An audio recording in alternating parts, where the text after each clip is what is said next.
diberikan imbalan balik, diberikan nikmat percuma, tidak pernah minta balik sesuatu daripada hamba. Betapa agungnya, betapa kayanya, maha kayanya Allah Subhanahu wa taala yang bersifat dengan Al-Ghani. Maha kayanya Allah memberi sesuatu tanpa minta, tidak pernah mengharapkan agar diberikan, agar ditambahkan oleh umat ini untuk dia hamba-hambanya. Tetapi kita sebagai hamba Allah Subhanahu wa taala yang tahu akan tugas kita ini, hanya diminta untuk kita bersyukur kepada Allah. Minta kita ni jadi syukur saja, jadi orang yang bersyukur. Itu pun Allah kata apa? La in syakartum la azidannakum. Kalau kamu bersyukur kepada aku tambah lagi kat kamu. Sampai macam tu punya kayanya Allah ni. Sampai macam tu punya kekayaan Allah Subhanahu wa taala. Diberikan kita hapang pula. Kalau kamu syukur, aku tambah lagi. Wala in kafartum, kalau kamu ni kufur, kamu tak pandai berterima kasih, kamu tak reti nak berterima kasih kepada aku dengan menonjolkan sifat kehambaan, inna azabillah syadid, barulah Allah Ta'ala kata sesungguhnya azab aku amat pedih. Baru Allah cakap, baru Allah sebutkan bahawa azab aku pedih. Itu pun satu ancaman, satu teguran. Kalau kamu tak pandai bersyukur, kamu kufur, kamu tak tahu nilai, barulah azab disediakan. Tetapi nikmat Allah tak pernah putus. Cuba kira dalam hidup ni berapa kali diuji dan berapa banyak nikmat. Persentage ujian dengan persentage nikmat, yang mana lebih banyak? Kalau kita fikir balik, nescaya tuan-tuan kita akan dapati hanya beberapa persen saja, tak sampai pun 2-3% dalam sepanjang hidup Allah uji kita, tetapi nikmat berpanjangan sepanjang hayat. Itu pun ujian sesekali itu. Kadang-kadang tersungkur juga seorang hamba, dia mengeluh juga. Terkadang-kadang dia terlupa yang dia ni sedang diuji untuk menambahkan iman. Tu pun Allah kata ujian itu sebagai penambah iman. Itu pun Allah sebut lagi bahawa dengan ujian itu, la yukallifullahu nafsan illa wus'aha, aku takkan memberi sesuatu tanggungjawab kepada kamu, taklifan, illa wus'aha, kecuali dengan kamu punya keupayaan. Ukuran keupayaan dengan kebertanggungjawaban itu pun Allah hukum. Betapa ar-rahimnya Allah, maha pengasih. Saja saya sebutkan di awal pagi ini supaya kita jadi kelompok yang pandai bersyukur akan nikmat Allah. Tuan-tuan dan puan-puan rahmati Allah sekalian, insya-Allah pada pagi ini sambung balik kita punya perbincangan berkaitan dengan kitab Penawar Hati, yang mana kita masuk pada muka surat 30, iaitulah bab yang berkaitan dengan fasal jantung hati. Jantung hati, dan dah pun kita masuk tentang 10 kelakuan yang dicela.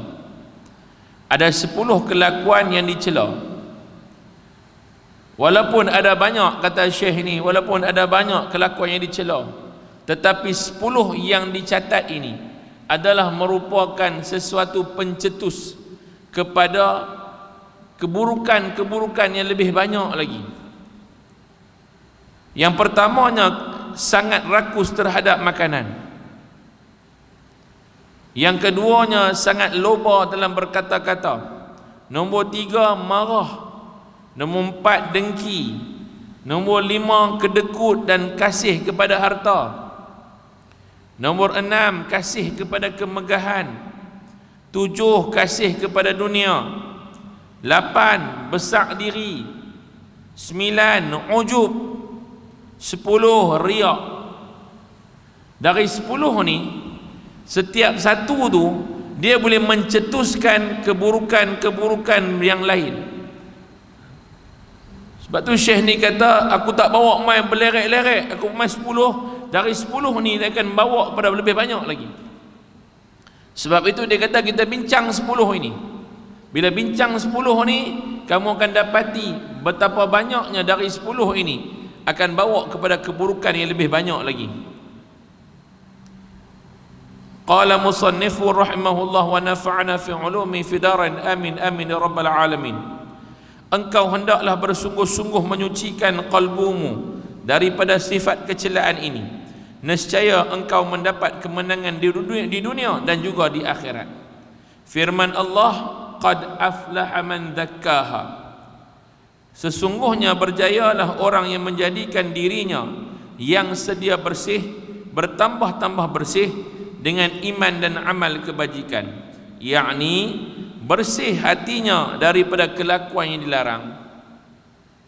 Orang yang berjaya ialah orang yang menzakkaha, yang berjaya sucikan hati dia. Tuan-tuan, jatuh pandangan Allah pada hati manusia. Bila tempat itu jatuh pandangan Allah, di situ Allah tengok, di situ yang Allah akan hukum hati manusia ni macam mana. Sebab itu ulama letakkan begini, nahnu nahkum bil-zawahir wallahu yatawalla bis-sarair. Kita kata kami menghukum manusia. Kita ni manusia biasa, nak hukum manusia dengan apa yang dia nampak aja, apa yang dia tengok saja. Tetapi Allah hukum manusia dengan apa yang manusia tak mampu nampak. Jangan buat kerja tak cerdik. Kita pergi kata ke orang, aku tahulah hati yang lagu mana. Oh, itu tak cerdik. Sebab apa? Macam mana hang boleh tahu hati orang? Kita mungkin boleh tahu dari segi body language. Kita boleh baca body language. Tetapi ketepatan body language itu pun ada persen dia. Tak semua tepat 100%. Kalau orang put tangan dalam poket, macam mana? Apa dia punya tanda? Kalau orang tu rajin dia buat lagu tu, apa cerita? Kalau orang tu lagi sambil-sambil dia duduk buat kerja, dia duduk lagu tu, kita tahu body language dia. Ada ilmu body language. Itu pun ketepatan tak semua. Dia hanya membaca dari sudut luaran, reaksi badan. Tuan-tuan, kita tak boleh baca hati orang, tak boleh. Saya tak tahu apa yang tuan-tuan rasa kat saya. Pagi-pagi buta mai bercakap, duk mai bersembang, duk mai buat ayat, duk mai cerita bab ni. Ini tak ada kerja lain kau, duk mai pagi-pagi. Kami nak balik tidur, hujan-hujan seronok tidur kat rumah. Tuan-tuan ada kuliah subuh nak keluar lagi segan. Saya tak tahu. Saya tak boleh mengandaikan. Kalau saya mengandai-andai lagu tu tuan-tuan, saya berdosa. Saya tengok muka tuan-tuan yang tak suka kat saya, saya tak boleh kata lagu tu. Saya tak boleh kata lagu tu. Saya tak tahu. Sebab itu bukan kerja saya. Melainkan tuan-tuan mangkit, tuan-tuan bebai jalan, tam lagi, saya tahu dia tak suka kat saya lah tu. Ataupun dia mangkit dah, sudahlah, balik lah, dia buat lagu tu. Saya tahu dia tak suka saya. Tapi tuan-tuan, saya nak boleh hukum kalau tuan-tuan duduk macam ni, saya tak boleh hukum. Tak boleh. Sebab tu kita duk main expectation, duk main expect. Kita tak betul. Tak betul. Itu bukan kerja kita. Tuan-tuan dan puan rahmati Allah sekalian. Seterusnya sabda Nabi SAW, at-tuhuru syatrul iman. Suci itu separuh daripada iman. Hadis ini memberi kefahaman bahawa kesempurnaan iman itu adalah dengan bersihnya hati dari apa yang tiada dikasihi oleh Allah Ta'ala dan menghiasinya dengan kelakuan yang dikasihinya. Maksudnya apa tuan-tuan? Iman itu akan sempurna apabila seseorang itu membersihkan hati dia daripada apa yang Allah tak suka. Dia cuci hati dia daripada apa yang Allah tak suka. Allah tak suka sifat apa tuan-tuan? Sifat dalam hati ni ada hasad. Allah tak suka. Allah tak suka dalam hati ni ada sifat dengki. Allah tak suka. Allah tak suka dalam hati ni ada sifat membenci di antara Islam dengan Islam. Allah tak suka. Itu Allah benci, Allah tak suka. Allah tak suka tuan-tuan dalam hati ni ada sifat musuh. bermusuh dengan saudara kita, Allah tak suka. Allah tak suka tuan-tuan, dalam hati manusia ni ada sifat perangai mengata dalam hati ni, walaupun depan elok belakang dia tak elok, dia jadi orang yang talam dua muka. Allah tak suka tuan-tuan. Nak bersihkan hati dari sifat-sifat ini bermakna seseorang itu meraih kasih Allah. Dia nak bagi Allah suka dekat dia. Yang ni dia kata cuci hati ni. Dia nak usaha buang yang mana Allah tak suka, nak cari apa yang Allah suka. Allah suka apa? Bizikrillah, hati ingat pada Allah. Allah suka. Allah suka hati yang memikirkan tentang kebaikan orang daripada memikirkan keburukan manusia. Allah suka. Dia mai perasaan nak membenci, dia mula memikirkan, dia ni pernah buat baik kat aku tak boleh benci dia sebab Allah tak suka. Ini manusia baik, ini orang baik, aku tak boleh marah dan benci dia. Kalaupun dia buat salah, aku kena cari jalan untuk memperbaiki dia dengan aku kena cari jalan. Walaupun dia pernah buat salah kat aku, dia pernah kata kat aku, tak apa, tapi cari jalan, jangan merajuk panjang. Tahu merajuk panjang? Merajuk sampai tahap tak main masjid, merajuk sampai tahap tak bertegur orang. Tuan-tuan, ramai dah orang jadi lagu tu, ramai. Merajuk pasal ditegur. Tu saya cerita kemarin di masjid mana malam masjid mana lupa. Semalam pun lupa dah. Di Surau Sungai Ra, Seri Delima. Saya cerita pasal ni, nak ukur tuan, macam mana kita ni yang duduk kat masjid ni, saya, tuan-tuan, kita duduk kat masjid ni, apa kerja kita tuan-tuan?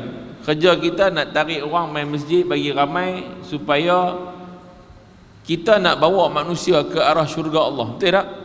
Tak ada tujuan lain tau. Kita nak bagi manusia dekat dengan syurga, bukan dekat dengan neraka. Ini kerja kita, dan kerja tu kita kena buat. Kita buat kuliah bagi orang duduk dalam masjid, i'tikaf, duduk sat. Nak suruh i'tikaf saja kita tak tahu nak buat apa. Suruh i'tikaf sambil-sambil zikir, sambil-sambil dengar kuliah, dapat 3 in 1. Tuan-tuan, ada satu cerita seorang laki-laki ni tuan-tuan. Saya tak tahu dia buat cerita ke ataupun dia ni memang kena kes tu ke, saya tak tahu. Tapi cerita dia gini. Dia ni, dia pergi masjid. Dia ni kira main jenis seminggu sekali memang. Jenis seminggu sekali memang main masjid. Jenis geng Jumaat memang. Zuhur, Asar, Maghrib, Isyak apa tak ada, dia main Jumaat saja. Tapi hati tu ada kat masjid, nak main terus berterusan, nak main masjid tu ada. Dia main hari Jumaat semayang. Tengah-tengah khutbah duduk berjalan, tuan-tuan, ada khutbah tengah duduk berjalan kat atas, dia duduk kat depan ni tengah-tengah, kan sunyi, masjid aircon, lepas tu pula khutbah duduk berjalan, tang, tiba-tiba bunyi pula lagu Korea. Handphone dia tak silent, ada orang call dia, bunyi lagu kuat pula. Khotib kuat duduk kat atas tu. Khotib tak pula hari tu tuan-tuan, khotibnya tak pakai teks ni. Ini khotib bukan khotibnya ni lantang ni. Dengar kat bawah bunyi handphone bunyi, khotib taruh terus dia bagi suku maut. Dia bubuh terus, dia kata dia ni sampai pun dah beberapa tahun duduk dalam solat dan yang sama, takkan tak faham untuk menutup bunyi deringan telefon. Mengapa kita telah mengutamakan akan duniawi dalam masjid? Itu khatib kalau nak buh sedap, dia bubuh tuan-tuan. Dia kata nak mengutamakan duniawi daripada ukhrawi. Adakah ini yang dikatakan sebagai orang-orang beriman lagi orang soleh? Kawan tuan-tuan tunduk kepala. Habis semayang, mai pula pengurusi pula pergi kat dia. Lain kali tutup phone lah. Yang tu pun tak faham. Ni signboard orang dah tulis habis dah, tutup telefon, tutup bunyi semua, orang dah beritahu dah. Dia pun baik. Muka tarpan lah tuan, muka tebal orang kata kat dia. Habis tu pakat bila dia kena marah, khatib duk bubuh dia, pakat semua duk tengok dia. Dia jalan keluar daripada masjid pun tunduk kepala, orang pakat duk usah dia. Sampai bepi naik motor dia kat depan pun orang duk tengok dia lagi. On the way duk balik tuan-tuan, dia kata apa? Tobat, aku tak main masjid ni dah. Aku takkan main masjid dah. Aku tak main masjid dah. Tuan-tuan, malam tu tidur tak lena sebab duk geram. Duk fikir, Allah, depa ni aku malu sebab semua orang tahu kata aku ni main masjid bunyi daringan itu waktu ketika khutbah. Dan orang tahu pula, dia ni lah hari tu kena taruh dengan Tok Khatib. Orang akan cakap lagu tu.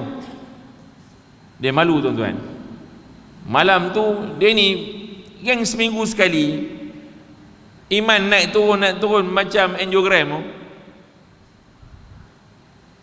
Macam orang buat ECG tu, naik turun. Hari dia kena taruh, malam tu duk pegang iman turun tuan-tuan, tinggal tak flat lagu tu lah. Turun dia pi bar nak lepas tension, dia kata dia pi bar. Kawan iman tak nak stabil, pi bar tuan-tuan, dia duduk order ayam, duduk rapla duduk pegang kepala, tertepih ayam tumpah. Bila ayam tumpah tuan-tuan, pelayan perempuan yang bubuh ayam tu kat dia ni, dia yang bagi jatuh ayam. Pelayan perempuan tu buat apa dia? Sorry sir, never mind, I will change for you. Dia bagi lain kat kawan ni. Ambil ayam dah lah, minta maaf, ambil ayam pula, bagi baru pula, lap, mai pula kat dia ni, kena tak selok dengan baju hang, dah tak kena apa. Perempuan ni pun kata, duk sat manager pula mai. Keluar mai. Manager pula kata, sir, anything I can help you? Boleh aku tolong hang apa-apa tak? Kawan ni kata apa tuan-tuan? Kawan ni kata, tak ada apa, aku okey. Tahu manager ni kata apa? Manager ni pergi peluk belakang dia, peluk lagu tu. Anything for you sir. Dia bubuh ayat tu, anything for you sir. Aku akan buat apa saja untuk hang. Tuan-tuan, dia duduk depan bar tu, dia kata apa? Aku pi masjid, orang kata kat aku, orang bubuh aku, orang taruh aku, tiba-tiba aku main bar. Dia ni main kata aku, anything for you sir. Mulai hari ni aku main bar daripada aku pergi masjid. Tuan-tuan, kadang-kadang kita yang duduk ni, saya, tuan-tuan, kita duduk ni, kita dah rasa kita ni macam nak bawa orang pergi syurga. Tapi kesilapan sikit tindakan kita menyebabkan orang yang nak menuju ke syurga melangkah jauh ke neraka. Ini kesilapan yang mungkin kita buat. Sebab tu tuan-tuan, saya bila tengok cerita ni ada relevan dia. Sebab ada manusia yang memang hampir dia mendekati. Ramai tuan-tuan, anak-anak muda yang seronok nak mendekati masjid, nak mula buat baik. Bukan saja masjid, dia nak buat baik. Tapi kita tak tahu apa sebab. Kadang-kadang dia sentot. Dia main sat, betul dia sentot. Apakah dia macam terasa apa sikit? Belah. Tu tuan-tuan, kita nak kena bagi hati dia tu betul-betul bukan hati tisu lah. Cumanya kita kena jadi khadam. Kita kena jadi khadam. Apa tu khadam? Pengkhidmat. Pengkhidmat dengan erti kata kita adalah orang yang berkhidmat untuk dia. Kenapa tadi yang pelayan bar boleh kata dekat dia, manager tu boleh kata dia, anything for you sir? Sebab apa? Sebab dia khidmat, dia servis.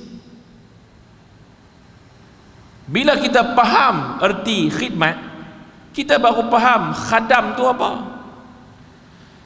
Khadam itu maksudnya ahli khidmat, bukan pencacai ke apa dah.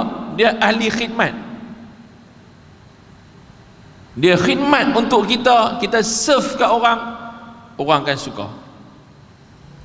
Tuan-tuan dan puan rahmati Allah sekalian, nak menyucikan jiwa, menyucikan hati dari sifat yang tidak baik. Itu nama dia at-tuhuru syatrul iman. Suci itu separuh daripada iman. Maka membersihkan itu sebahagian daripada iman, seperti juga menghiasinya itu sebahagian daripada iman, dan perhimpunan kedua-duanya itu membawa kepada kesempurnaan iman. Wallahu a'lam. Fasal yang pertama yang kita akan bincang tentang kelakuan dicela ini, nombor 1, sangat rakus terhadap makanan. Baik tuan-tuan, hari ni dah terbukti lagi realiti. Tuan-tuan tengok dalam Facebook, tuan-tuan tengok dalam YouTube, ada rancangan-rancangan channel yang tuan-tuan akan tengok dia jenis makan, dia panggil mukbang. Orang main bang dekat masjid, depa mukbang. Saya tak tahu mukbang tu bahasa apa, Nazih? Bahasa apa? Korea. Korea. Apa Korea ke Cina ke dia boleh buat rancangan, tak apalah. Dari segi adab tu kita tahu dah, dia tak ada tata cara yang mengikut undang-undang agama ni, dia tak ada. Kita nak marah dia pun tak ada. Tapi orang putih tak ada pula buat perangai gelojoh lagu tu. Yang buat ni kok belah Asia ni dia buat perangai tak elok ni. Yang terbaru sudah tengok baru ni, lalu kot kita punya page ni, Bangladesh pun dah pandai dah tuan-tuan. Buat channel jenis makan ayam 2 ekor, telur 200 biji. Ulang sawah pun makan tuan-tuan tak banyak lagu tu. Ulang sawah makan telur pun tuan-tuan dia tak makan banyak lagu tu. Dia telan yang mana dia kenyang cukup dia belah. Dia terang nak makan telur 200 biji. Dia sumbat nasi satu talam. Tapi saya tak tahu tuan-tuan, perut apa tak tahu, mungkin perut dia jenis perut lembu apa tak tahu. Dia makan 200 biji telur, ayam 2 ekor, ayam golek 2 ekor, nasi setalam. Habis. Sampai saya tanya ke orang puan, saya kata, depa ni makan, dia makan muntah balik ke ataupun dia makan tak berhenti. Tengok masuk sumbat. Telur ni kita gigit, kalau telur kenuri kita duk makan je kecil, gigit sikit. Ni dah blok masuk, tak masuk blok. Wih, dia ni. Tuan-tuan tengok apa kata para ulama tentang sangat rakus kepada makanan. Sangat loba pada makanan itu sebahagian daripada punca segala kejahatan. Maksudnya gelojoh. Jumpa apa sedut, kita tak panggil makan dah, kita panggil sedut. Kira masuk makan. Okey. Ni bab ni elok dengan kita zaman sekarang ni. Sebab manusia ujung-ujung dunia ni kaki makan. Pulau Pinang adalah darul makan.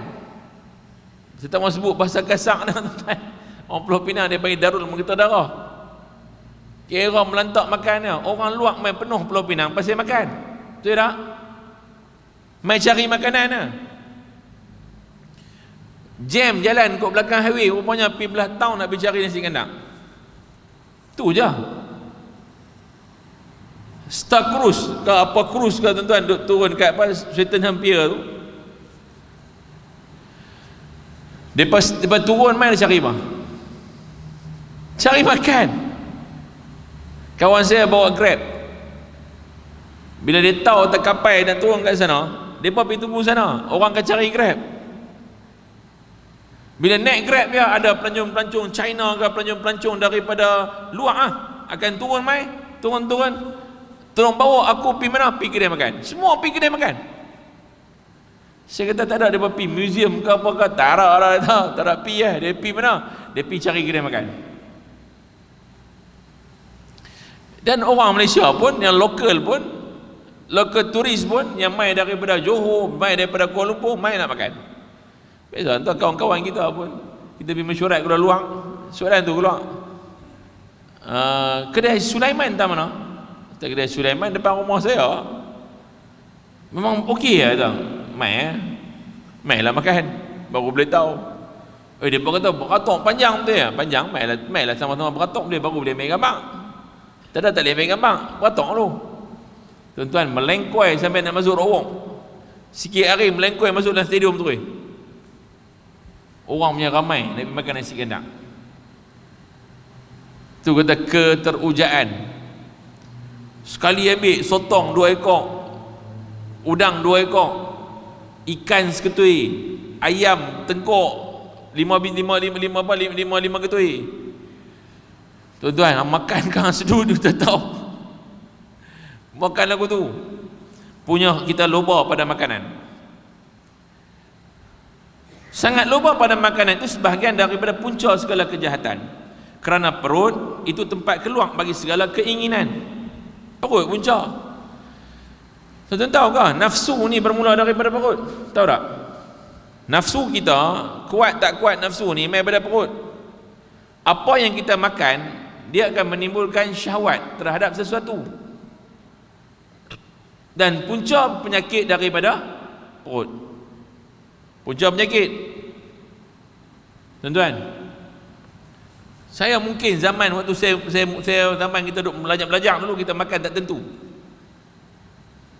Duk banyak, kita duk banyak pergi merantau lah apa semua, kita banyak makan tak tentu. Pagi tak makan, tak pergi makan, turun petang lah tak makan, lagi makan malam pula, makan malam, makan gila-gila, makan pibus, ikan nak, beratok lah apa. Dia jadi kacau pada perut.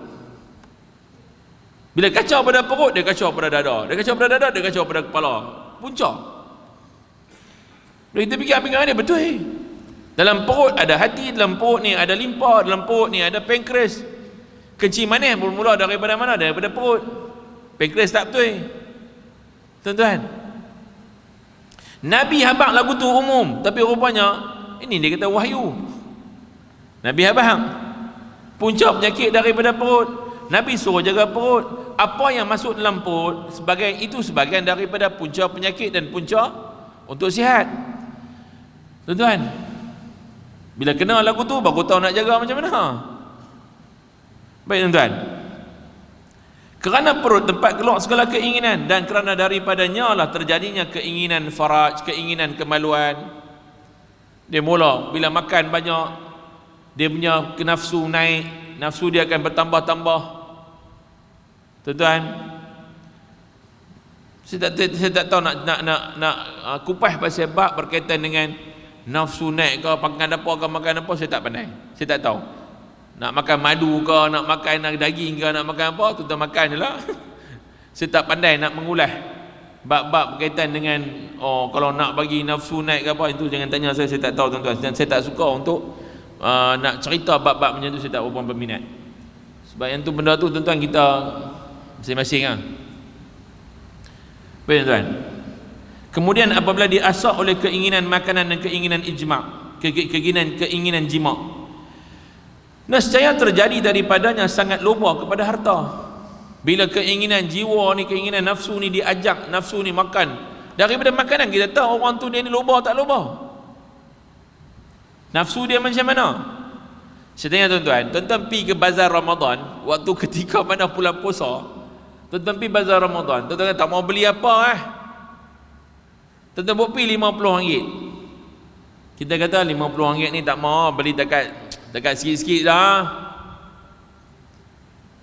Masuk bazar Ramadan, tuan-tuan keluar RM50 tu ada lagi tak? Ada lagi RM50? Ada, tinggal 5 upang. RM49 5 upang rapat. Tu tara tak mau beli apa. Tu yang kata tak mau beli apa tu. Masuk depan-depan, dia nampak dah mutabak. Pergi belakang, pergi depan sikit duk bau, orang duk bakar ayam. Pergi depan sikit tengok ayam duk golek, ayam duk menitik tap ayam.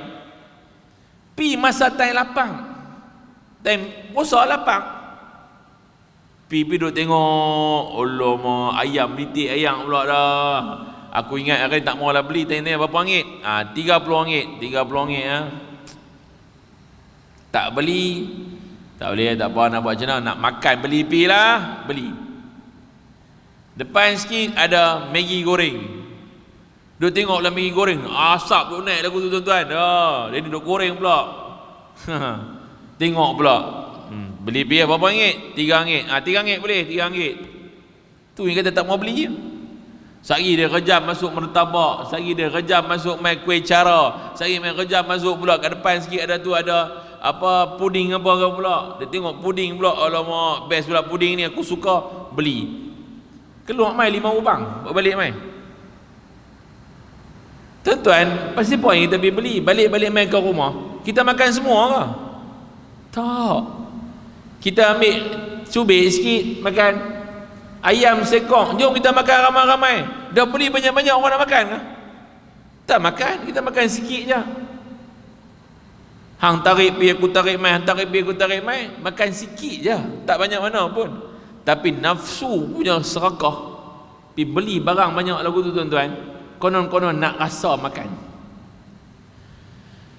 Sebab itu tuan-tuan dan puan rahmati Allah sekalian, dia bermula daripada nafsu perut ni. Sebab tu Syekh ni dia buat mai isu pasal rakus terhadap makanan. Dia jadi orang gila makan.